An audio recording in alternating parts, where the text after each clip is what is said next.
Excellencies, partners, friends, ladies and gentlemen, good evening. It's great to be here to see the Federation formed, FIPI. Thank you very much for your welcome today, and a very special thanks to Minister Pradhan and to the Federation for hosting this event tonight. As I travel around the globe, I visit a lot of places well known for oil and gas production. Places like Houston, Texas, Aberdeen in the UK and Scotland, Baku in Azerbaijan, and people there are all concerned about the fall in oil prices in recent years, as you can expect. It's affected their economies greatly. I always remind them that it's not all bad news, because if you go to other countries like India, then you'll find people there with a very different view. It's really good that the oil prices are lower, right, Minister? If you are a large energy consumer, low prices are good news. And in places like India, where energy and the cost of energy really makes a difference to the country, then it is really good news. There are some villages here that are accessing electricity for the very first time. People in many parts of India are able to switch from firewood and kerosene to natural gas for cooking. It's a transformation, and living standards are rising. New industries are developing, and as you have put it yourself, Minister Pradhan, energy is the most important catalyst for achieving sustained growth. That's what you told me. And I think this is very exciting. It's a very exciting place to be, and I'm proud that BP is part of the Indian energy sector and the energy story along with our partners at Reliance.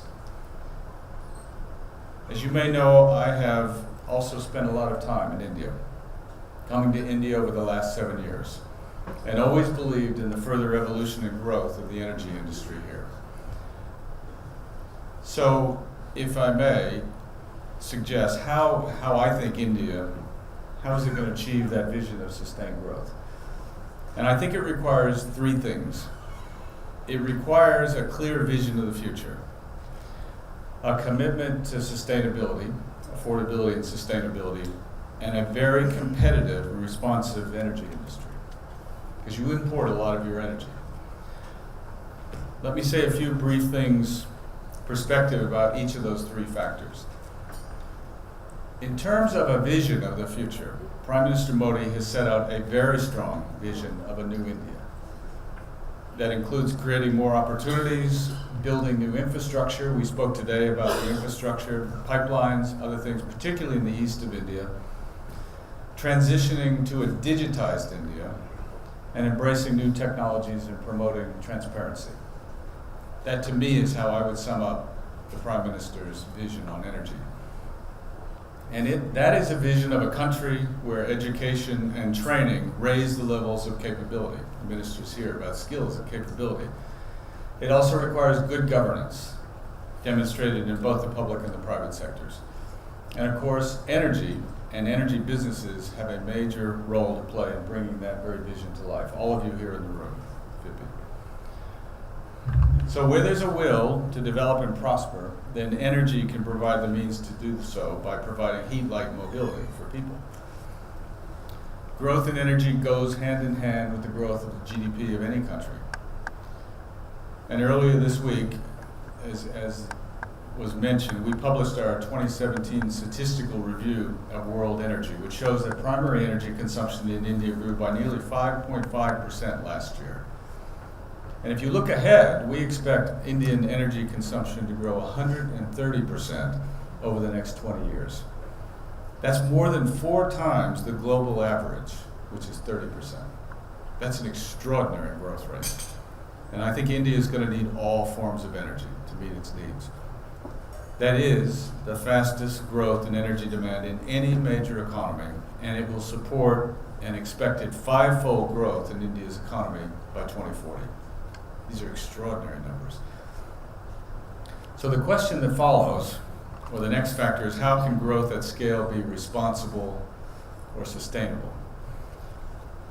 It can with the right approach, and I was struck by hearing Prime Minister Modi describe energy sustainability as a sacred duty something to be undertaken out of commitment, not out of compulsion. I think we all share that responsibility. I think FIPI shares that responsibility, to act responsibly and sustainably. And we applaud India's objective to reduce the carbon intensity of the economy by 1/3 between 2005 and 2030. It's an ambitious goal given those growth rates, and it's one that will require all the tools in the toolbox.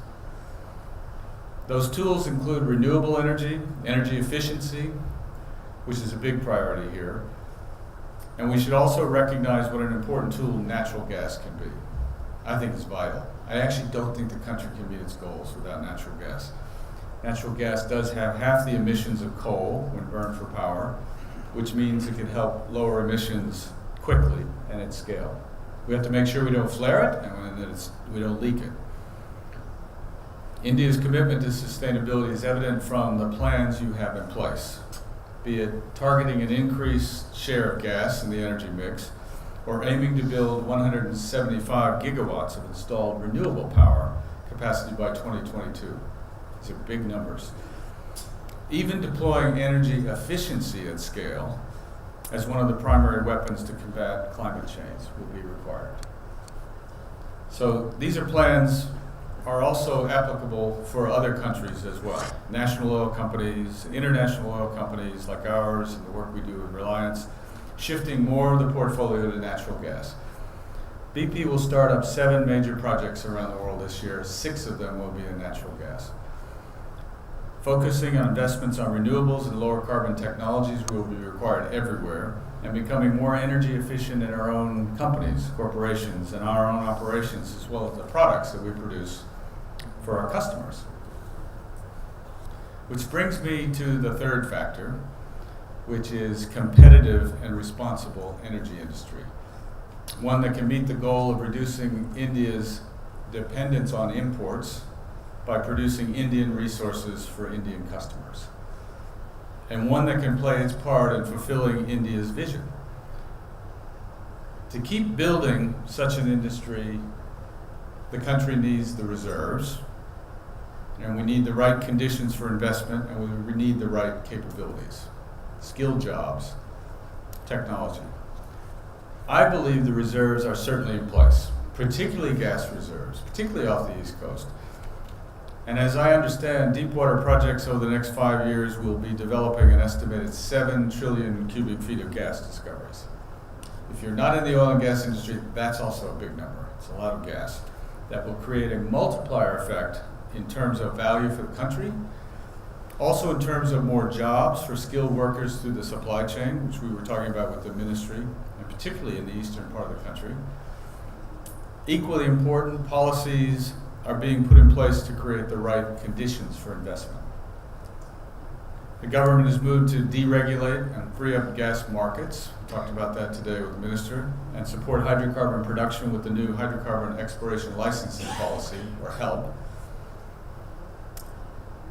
And as a result of that today, BP and our partners at Reliance announced a major investment in projects off the east coast of India. These projects, 3 big projects, which will be, we estimate, around $6 billion of direct investment, or 40,000 crores, is a huge investment at a time when the prices are low and companies are prioritizing where to invest. So I would just offer it's a huge commitment by BP in our confidence in investing in India, and with a great partner.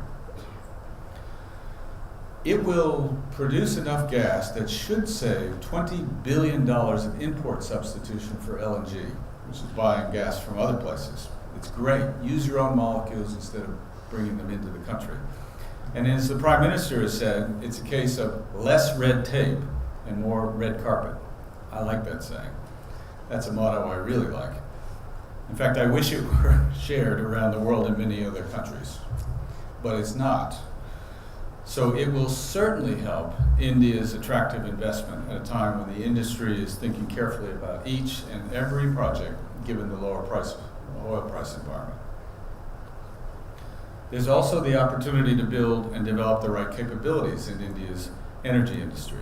And I mean both deep petrotechnical hands-on training as well as strengthening the development of high-quality management. So many of the companies that are here today with us tonight, whose organizations have accumulated wide-ranging skills and local knowledge and have attracted well-educated talent from many universities, and international companies such as ours at BP, I think we can complement these with our own experience and activities from different parts of the world. Currently, that experience is very much focused on adapting to a new environment, which means continuing, we have to as an industry, drive capital and cost discipline. Otherwise, we will not be able to continue investments. We have to be very selective about what we spend our money and how we do it. Working with contractors, including applying more standardization to help drive down overall cost in the supply chain. It's part of the balance that this industry has to go through in terms of readjustment. And I think we need to become simpler and smarter in the way we work by reducing complexities and cycle time and increasing productivity everywhere in the world. I keep driving that at BP. We can be a complicated organization. I keep making it simple, simpler, standardized things, and I call it common sense at scale. That includes adopting the latest digital technologies like real-time data feeds, databases, and predictive tools. It works with developments, it works with wells and drilling, it works with reservoirs. That includes so-called data lakes that contain vast volumes of information on our wells and assets. And we're part of a transformation that is happening in the world today. And India can be at the forefront of this. Our engineers at BP have access to almost 1 billion data points a second around the world to help them analyze and understand operations from one place to another. I don't think they use it all, but we're learning. That includes sensors and real-time data feeds that allow us to work with and safely, that's another important part of this, safely, as well as optimizing production, processing. And I think our oil and gas industry has a long way to go to catch up with industries like aviation. The amount of data that's available from one 747 airplane is unbelievable. And they use it and they monitor it. Our industry, where we drill down miles to a place we've never been, needs to have more instrumentation, sensors to be able to optimize and make decisions.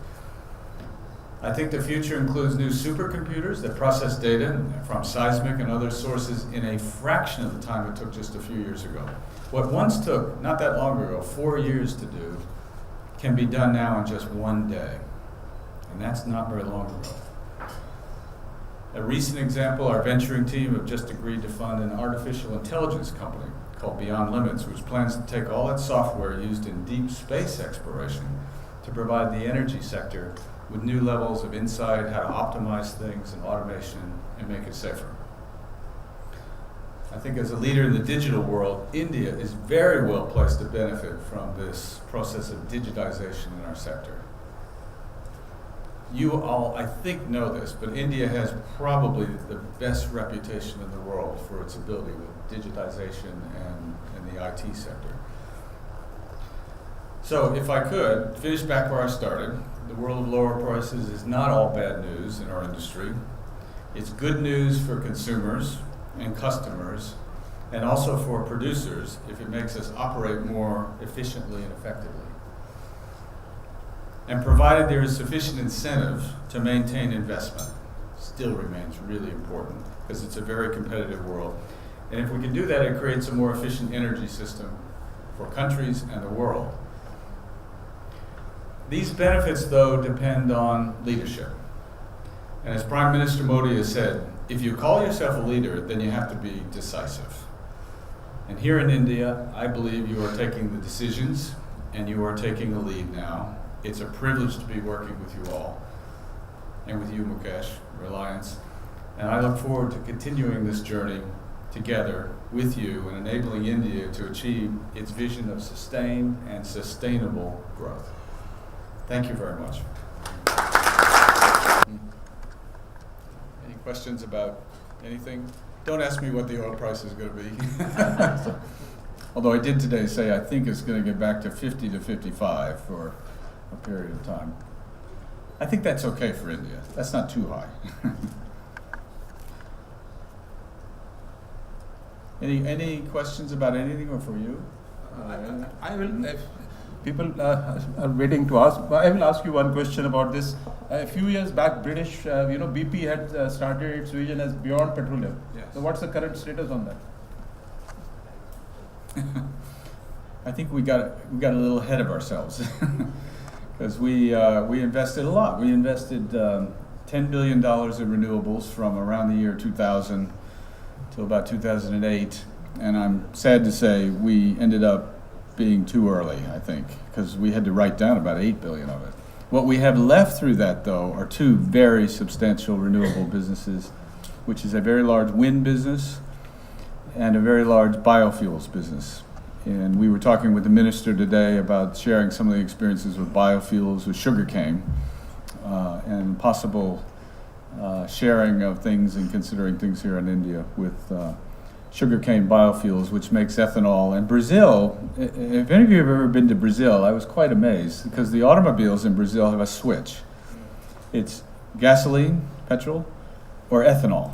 And depending on the price, the consumer can turn the switch in the car and the engines work with both, which is quite amazing, and it works. I think that's the only country in the world. And if the price of sugarcane ethanol isn't high enough, you can turn the sugarcane production into making sugar and selling sugar. It's quite an amazing flexibility they have. That's an idea for India, maybe. Yeah, Mr. Saraf. There is a mic on your just behind you. Right. You should come up and answer questions too. What you see? Bob, if you can tell us that in the context of hauling crude oil. It was like a big party. And it went on long enough to everybody believed they were going to stay at $100 a barrel, and the industry lost its efficiency. I think contractors, tax systems, everything was wrong. And I remind people that our industry used to make money, reasonably good rates of return at $40 a barrel, at $25 a barrel, and for a while even at $15 a barrel. So this is a very painful readjustment around the world. I think we have to do things smarter, quicker. Standardizing is important. I think many of the oil companies, E&P companies, when you had a development, your engineers wanted to make the most perfect engineering of a development possible. And they would add this and that and make it very complicated and very expensive. And I think now we have to get back to doing what we can do safely, standardize things. Don't put, I don't know if this phrase works, bells and whistles on everything. Just make it clear.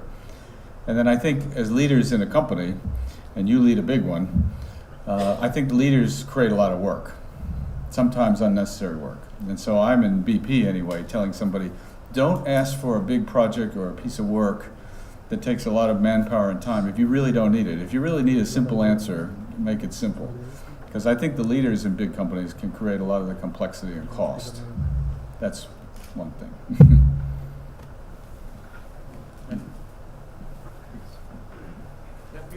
Your Excellency. Is this on? Yeah. It's great to be here in a year where we had, for the first time, the first of the energy dialogues between the United Kingdom and India. It's very good to be celebrating what you're doing because it's completely complementary to what you're doing. Thank you very much. And one of the things we've been doing before we had the energy dialogue was working over the last 3 or 4 years of, with India, creating the incentive, in a strategic sense, the incentive for companies like you, international oil companies, oil and gas companies, to invest here, particularly in the gas market, and creating a gas market which incentivizes people to do the investment in India. So it's fantastic what you're doing.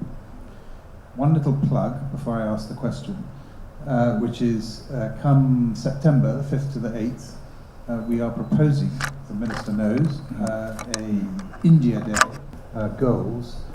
What do you see as the time frame for that to happen, and what are the key requirements that you'd be looking at for the Indian government to be implementing, to be attracting that sort of investment in order to be able to achieve that? All the North Sea, UK, Norway, and Denmark, and other countries. It brings together the technology. So I hope people will come. Because I think there's a model in Aberdeen for some of the projects and work that could be in Kakinada in terms of supply bases and other things we were talking about earlier. So it's a good place to go and see how a mature offshore industry can work. On your question, I think it's really important. India's going to need all forms of energy, and it's going to have lots of growth. And to meet its the climate change goals and objectives of the world, I think India plays a really key role in the world in terms of the world achieving its objectives. There's probably 5 or 6 countries I can think of. There's a role for everything, including coal. But I think India should, by setting its market prices, create the incentives to invest in natural gas. Because I think, I'm not anti-coal, but once you build big, large coal-fired power plants, install capacity, I'm thinking primarily here in China, by the way, it's installed and it's there. So I think it's important to create the incentives for natural gas and build the flexibility of power plants to go back and forth if they're not natural gas. And as soon as possible. In the context of what Dr. Malhotra also said in the beginning, the alternate sources of energy, the e-cars, the driverless cars, etc., so much of solar. So should the oil companies be worried about it now? Around 2040 or so. Some people say 2025. I think that's too early. I think you can't, with 2 more billion people coming onto the planet in the next 20 years, you can't keep up with it, and rising living standards. So I don't think you should worry about it.